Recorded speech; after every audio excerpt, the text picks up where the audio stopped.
सुशीला के 2 बेटे और 1 बेटी थी। बड़े बेटे के लिए लड़की देखने वो अपने बच्चे और पति के साथ प्रिया के घर आई हुई थी, जहां आधे घंटे में 8 सदियों जितनी इंसल्ट उसकी ऑलरेडी हो गई थी। शादी के बाद तुम सूट पहन सकती हो। ये क्या बात हुई आंटी जी? ये किस जमाने में रह रही है आप? यहाँ मेरी मम्मी जींस पहनती है और मैं हॉट पैंट। अपने ससुराल में ज्यादा से ज्यादा नी लेंथ के कपड़े पहन लूंगी मैं। अरे तुम तो नाराज हो गई बेटा। मेरे कहने का मतलब था घर के फंक्शन में सूट पहन लेना। फंक्शन में डीप नेक के ब्लाउज और लहंगे पहने जाते हैं आंटी जी, वो भी विदाउट दुपट्टा। विदाउट दुपट्टा? और नहीं तो क्या भाई साहब, अपनी बेटी को घूंघट के अंदर दबाए रखने के लिए थोड़ी ना आपके घर भेजेंगे हम।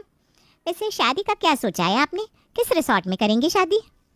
विनोद धर्मशाला अच्छी है आंटी जी, 400-500 लोग आराम से लॉन में आ जाते हैं। ये क्लास है आप लोगों की। यहाँ मेरी बेटी इटली के रिजॉर्ट में 40-50 लोगों के साथ शादी करना चाहती है, डेस्टिनेशन वेडिंग, और तुम 400-500 लोगों की सोच रहे हो। सो क्लासलेस पीपल यू आर। अब समझ में आ रहा है मुझे क्यों आपके प्रेम की शादी 30 की एज तक नहीं हुई। फिर वही कहानी, फिर वही बात है। पता नहीं भैया का रिश्ता करने मम्मी हमें क्यों ले आती है। अब कुछ देर बाद ये लोग हम पर भी आने वाले हैं भैया, और हम सबको अलग अलग सुनाने के बाद कहेंगे हमें ये शादी करनी ही नहीं थी, हम तो बस आप लोगों का टेस्ट ले रहे थे।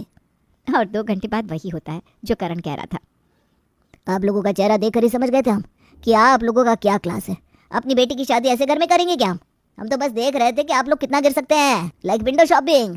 पर आप लोग तो काफी ज्यादा गिरे हुए निकले। और मेहमानों को चाय नाश्ते की जगह 10 बातें और डायलॉग सुनाकर लड़की वाले विदा कर देते हैं। कार में बैठा शर्मा परिवार अपने घर लौटते हुए थोड़ी देर पहले हुए वाकये पर चर्चा करने लगता है। हो गई तुम्हें शांति मम्मी?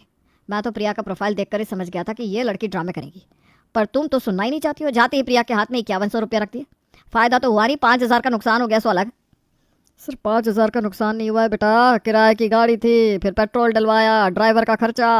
अभी घर जाकर ये पैसे ड्राइवर को देने पड़ेंगे कि नहीं? और मैंने ये सूट लिया, इसका भी तो खर्चा लगा ना मम्मी। तुम लोगों की सोच जिस जमाने की है ना मम्मी, लोगों की सोच वैसी नहीं रह गई। सिर्फ दिखावे से ये दुनिया चल रही है, और जब तक हम सीधे बने रहेंगे भैया की शादी नहीं होने वाली। और मैं तो बता दे रहा हूँ, आगे से तुम्हें जहाँ जाना हो जाओ, पर मैं तुम्हारे साथ नहीं जाने वाला, क्योंकि और जिल्लत मुझसे सही नहीं जाएगी। और इस बार भी सिर्फ निराशा हाथ लेकर शर्मा परिवार वाले वापस अपने घर पहुंच जाते हैं। अगले ही दिन सुशीला को उसकी बहन का फ़ोन आता है। तुम तो अपने बेटे की शादी करती रहेगी सुशीला, चल कोई बात नहीं, तू नहीं बुला रही मुझे प्रेम की शादी में तो क्या हुआ, मैं तुझे बुला लेती हूँ। मेरे बेटे का रिश्ता पक्का हो गया है, 2 महीने के अंदर शादी है, शॉपिंग शुरू कर दे। और हाँ, टिकट ना अभी से बुक करा लेना, क्योंकि उस वक्त फिर रिजर्वेशन नहीं हो पाता। तेरे बेटे की शादी लग गई? मेरा मतलब वो तो कुछ कमाता भी नहीं है। मेरा तो कम से कम घर अपना है। तेरे घर पर तो तेरी जेठानी ने वैसे ही केस कर रखा है। तो लड़की वाले इतने सब के बाद राजी कैसे हो गए? अरे तू तो घर की है, जानती है ना, ये बात लड़की वाले थोड़ी ना जानते थे। दिखावे का ज़माना है। मेरा मुन्ना जिस भी शादी में जाता था वहाँ अंग्रेज़ी बोलता था, 10 रुपये की गड्डियाँ उड़ाता था। मैंने भी ये साड़ी वाड़ी पहनना छोड़ दिया और किटी पार्टी करने लग गई। साल तो गया दिखावे में, कुछ पैसे भी गए, पर चलो बेटे का रिश्ता तो हो गया। एक बार लड़की घर आ जाए उसके बाद क्या, आ जाओ फिर से अपने अवतार में। मैं तो तुझे भी यही सलाह देती हूँ, सच्चाई दिखाती रहेगी ना तो आज क्या, आज से 10 साल बाद भी मैं तुझे कॉल करूँगी तो तू प्रेम की शादी को रो रही होगी। आज नंदिनी की सोच, अगर भाई का ही रिश्ता नहीं हुआ तो लोग नहीं सोचेंगे कि घर की लड़की में ही ज़रूर फॉल्ट होगा। सुशीला को उषा की बातों में दम लगता है और रात को वो खाने की टेबल पर सभी के सामने इस बात को छेड़ती है। बिल्कुल ठीक कहा मौसी ने मम्मी, वरना जिस तरह भैया के लिए लड़की वाले मना कर रहे हैं, मेरे साथ तो लड़के वाले दुर्गति कर देंगे। कहेंगे अपने मायके में इतने रेस्ट्रिक्शंस में रहती थी तो यहाँ तो और रेस्ट्रिक्शन में रहो। मिलेगा ही नहीं लड़का। लोग सोचेंगे जिस घर में कोई लड़की नहीं दे रहा उस घर की लड़की हम लाए क्यों? नहीं नहीं बेटा, ऐसा नहीं होगा। दिखावा ही करना है ना तो हम करेंगे। बहुत दिन यूट्यूब पर भजन सुन लिया मैंने, अब अंग्रेजी गाने सुनने का वक्त आ गया है। अब मैं करूँगी यूट्यूब का सही इस्तेमाल, और तुम सब भी इंग्लिश बोलने की प्रैक्टिस करो। इंग्लिश मीडियम में पढ़ने के बाद भी जरा से इंग्लिश तुम लोगों को आती नहीं। ऐसा नहीं है मम्मी, बोलो तो बोल के दिखाओ, टू द प्रिंसिपल। अरे तेरी इन्हीं हरकतों के कारण तेरा रिश्ता नहीं हो रहा। तेरी माँ जो कह रही है वो बात मान। वो आजकल के बच्चे क्या हो गया है, जेंट्स बनना पड़ेगा हमें। अगली सुबह जो सुशीला हमेशा मंदिर जाए बिना अपने दिन की शुरुआत नहीं करती थी, आज वो मंदिर ना जाकर तैयार होकर हॉल में बैठ जाती है। तुम तो मेरे अंदर हो भगवान, यहीं से मेरा नमन स्वीकार करो। अब तो तेरे मंदिर में तब ही आऊँगी जब प्रेम का रिश्ता हो जाएगा। अभी तो फिलहाल इन मोहल्ले की औरतों के बीच ये दिखाना होगा कि मैं पूरी तरह से मॉडर्न हो चुकी हूँ। सुशीला एक एक कर अपनी सारी सहेलियों को कॉल करती है और फ़ोन कॉन्फ्रेंस में करती जाती है। अब कौन से मंदिर तीरथ जाने की सोच ली तूने? अरे पागल वागल है क्या तू? मैंने तो तुझे इसलिए फ़ोन किया था कि यहाँ एक नया कैफ़े खुला है, महेश बता रहे थे, तो चलेगी क्या? तू भाई साहब का नाम ले रही है और तू जाएगी कैफ़े? अरे तू तो कॉफ़ी पीती नहीं थी। अरे वो दिन गए, अब बच्चे हो गए मॉडर्न, वो भी चाहते हैं कि माँ बदले, तो मैं भी बदल गई। चलो 1 घंटे में कैचअप करते हैं। आज सुशीला न नाश्ता बनाती है न दोपहर का खाना, क्योंकि वो तो अपनी फ्रेंड्स के साथ कैफे में थी। अब माँ मॉडर्न बनी थी तो नंदिनी कैसे पीछे रहती। नंदिनी भी सज धज कर अपने कॉलेज चली जाती है। बहुत ही कम टाइम में पूरा शर्मा परिवार सभी लोगों के बीच में काफी मॉडर्न साबित हो जाता है। पायल सुशीला और उसके परिवार वालों को बहुत करीब से जानती थी और उनके नए अवतार को देखकर इतनी इम्प्रेस हो जाती है कि अपनी एक सहेली की बेटी से प्रेम के रिश्ते की बात चला देती है। मेरी बात मानो भाभी, हमारी पूजा बहुत खुश रहेगी इन लोगों के घर में। अरे जिसकी सास खुद जीन्स और स्कर्ट पहनती है, वो अपनी बहू को क्या दुख देगी। लड़का भी ना अभी फॉरेन जाकर आया है, बड़े बड़े रेस्टोरेंट में खाना, कैफे में घूमना, किटी पार्टियाँ करना, और ऐसा कोई नियम भी नहीं है कि रसोई में 3 टाइम खाना बनेगा। अरे टेंशन वाली बात ही नहीं, हमारी पूजा तो राज करेगी राज। ऐसी कौन सी माँ होगी जो अपनी बेटी को इतने अच्छे घर में ना भेजना चाहेगी। पूजा के घर वाले पूजा का रिश्ता लेकर शर्मा निवास पहुंच जाते हैं। अपने बेटे के रिश्ते के लिए बेकरार सुशीला इस रिश्ते के लिए हाँ कर देती है और बहू बनकर पूजा आ जाती है शर्मा निवास में। घूंघट में अपने कमरे में शर्माती हुई पूजा प्रेम का इंतजार कर रही थी। तभी प्रेम दरवाज़ा खोलकर अंदर आता है। दूध टेबल पर रखा है। तुम दूध पीती हो पूजा? अच्छा कोई बात नहीं, पर मैं तो कोल्ड ड्रिंक पीता हूँ, वो भी छोटे से पैक के साथ। क्या? और नहीं तो क्या। और क्या ज़रूरत थी तुम्हें शादी में इतना हैवी लहंगा पहनने की? टी शर्ट ट्राउज़र में कर लेते शादी। बेकार में ही थक गई ना तुम। मुझे तो ये 400-500 लोगों की शादी पसंद ही नहीं। 50 लोगों को ले आओ और डेस्टिनेशन वेडिंग कर लो। पर तुम भी इकलौती बेटी हो तो तुम्हारे रिश्तेदारों और परिवार वालों के भी सपने थे। तुम्हारी शादी में एंजॉय करने का हक भी तो नहीं छीन सकता था ना मैं उनसे। शादी में लोग ही नहीं तो क्या मज़ा प्रेम जी, और दुल्हन बनना तो लड़की का सपना होता है। ये मौका कैसे जाने देती मैं। ये किस ज़माने में अटकी रह गई तुम पूजा? और प्रेम जी क्या होता है? कॉल मी प्रेम। अपने पति का ये रूप देखकर पूजा तो शॉक हो जाती है। यहाँ महेश भी इस विदेशी एक्टिंग से थक चुका था। आज बहू के आने के बाद वो सुशीला से कहता है, अब तो बहू आ गई ना, अब तो हम अपने असली अवतार में आ सकते हैं सुशीला जी। या चॉपस्टिक से खाने से पेट नहीं भरता मेरा, उंगलियां अकड़ जाती है सो अलग। अरे नहीं अभी कैसे, अभी हमारा करण बाकी है। अगर अभी सारा राज खोल दिया तो करण की शादी कैसे होगी। लोग क्या कहेंगे, धोखा करके पहली बहू को ले आए, अब उसके बाद कोई अपनी बेटी को करण से ब्याह में तैयार होगा क्या। और सभी अपनी एक्टिंग जारी रखते हैं। इन सबसे अनजान पूजा अगली सुबह एक अच्छी बहू की तरह अपने ससुराल वालों के लिए आलू के पराठे बनाकर लाती है। आप कहाँ चली मम्मी जी, पहले नाश्ता तो कर लीजिए, उसके बाद में चली जाइएगा। अरे बेटा वो क्या है ना, मेरा ब्रेकफास्ट तो मोस्टली कैफ़े में ही होता है। जब तक अपनी फ्रेंड्स के साथ मिलकर मैं चिल ना कर लूँ मेरे दिन की शुरुआत नहीं होती। तुम बाकी सबको खिला दो बेटा। यू नो भाभी, मैं तो हेल्थ कॉन्शियस हूँ, ये बटर का पराठा मैं नहीं खा पाऊंगी, आप भैया को खिला दो। मैं तो खुद डाइट पर हूँ बेबी।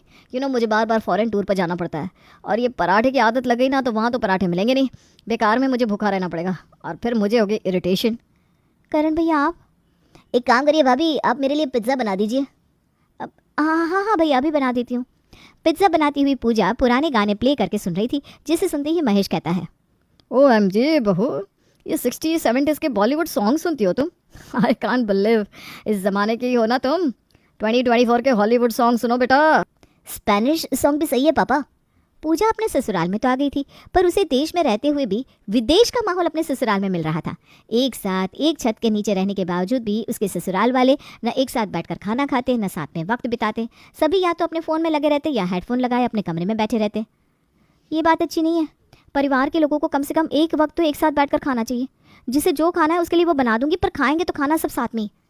पूजा अपनी ननद के लिए क्रूसेंट बना देती है, अपने देवर के लिए पिज्ज़ा, अपनी सास के लिए ग्रिल्ड सैंडविच, अपने ससुर और पति के लिए ओट्स, और एक साथ सभी का खाना टेबल पर लगा देती है। इतने दिनों के बाद एक साथ खाकर पूरा परिवार खुश तो बहुत था, पर वो खुशी जाहिर नहीं कर सकते थे। मैं क्या कह रही थी बहू, हनीमून पर जाने का क्या सोचा है तूने? कोई फॉरेन ट्रिप कर लो। सुशीला जी कुछ ज़्यादा ही कंबल से निकलने लग जाती हैं। अरे भाई कौन से पैसे हैं हमारे पास जो विदेश ले जाएगा प्रेम पूजा को? प्रेम तो खुद शहर से बाहर जाता है और सभी को बोलकर जाता है एयरपोर्ट से दुबई जा रहा हूँ। अब बहू ने सच में फॉरेन जाने को कह दिया तो क्या करेंगे हम? टेबल के नीचे से महेश अपनी बीवी को कोनी मार देता है और सुशीला समझ जाती है। अब अच्छा नहीं, अभी तो बेचारा करण फॉरेन होकर आया है, बार बार विदेश में ट्रैवल करेगा तो उसे जेट लैग हो जाएगा। बेटा तुम ना गोवा होकर आ जाओ। मैं कह रही थी मम्मी जी की शादी के बाद की पहली ट्रिप है हमारी, तो क्यों ना पूरा परिवार साथ में वैष्णो देवी चले। शर्मा परिवार के लोगों को आज तक सिर्फ और सिर्फ दिखावे वाले लोग मिले थे। उन्हें उनके जैसा रियल कोई मिला ही नहीं था। पर अब जब वो बाकी सबकी तरह बनने की होड़ में लग गए थे तो उन्हें ये एहसास ही नहीं हो रहा था कि पूजा वही लड़की थी जिनकी उन्हें तलाश थी। अगली सुबह पूजा की थाली लेकर पूजा मंदिर जाती है, जहाँ पुजारी जी से उसकी बातें शुरू होती है। अच्छा पहचान गया मैं तुम्हें। सुशीला जी की बहू हो ना, बहुत सीधी महिला है सुशीला जी। एक बार मैं मंदिर को देर से पहुंच सकता हूँ पर तुम्हारी सास नहीं। पर पता नहीं क्या बात होगी, कुछ महीनों से उन्होंने मंदिर में आना ही छोड़ दिया।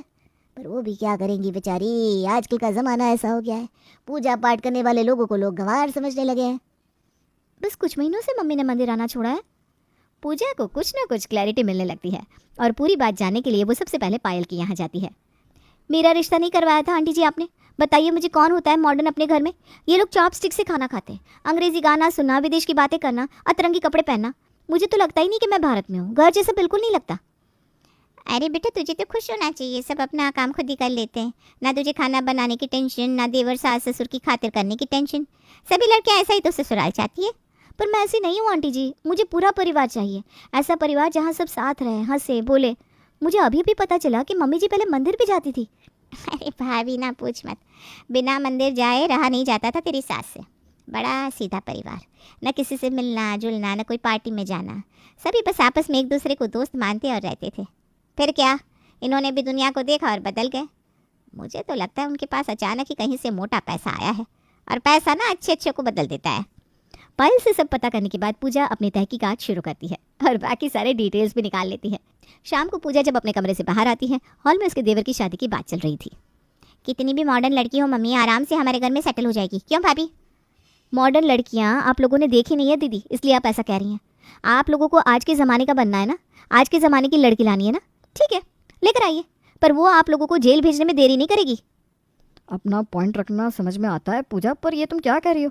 बात क्या चल रही है? तुम बोल क्या रही हो? दुनिया मॉडर्न है तो लड़की मॉडर्न ही आएगी ना।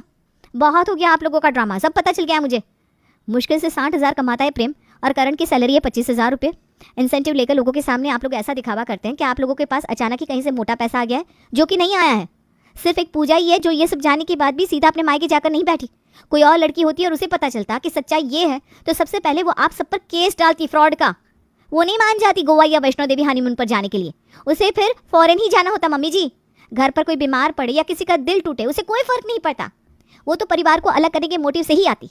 मॉडर्न होना और संस्कारहीन होने में फ़र्क होता है। ये किस होड़ में लग गए आप लोग? इस दुनिया में अगर आप जैसा परिवार है तो आपके परिवार में आने के लिए बहू भी बनाई होगी भगवान ने, और मैं भी तो आई हूँ ना यहाँ। बहू ठीक कह रही है सुशीला जी, वो तो हमारी किस्मत अच्छी है कि पूजा बेटी जैसी बहू हमारे घर आ गई, वरना उस प्रिया जैसी लड़की आती तो पता नहीं हम लोगों की क्या हालत होती।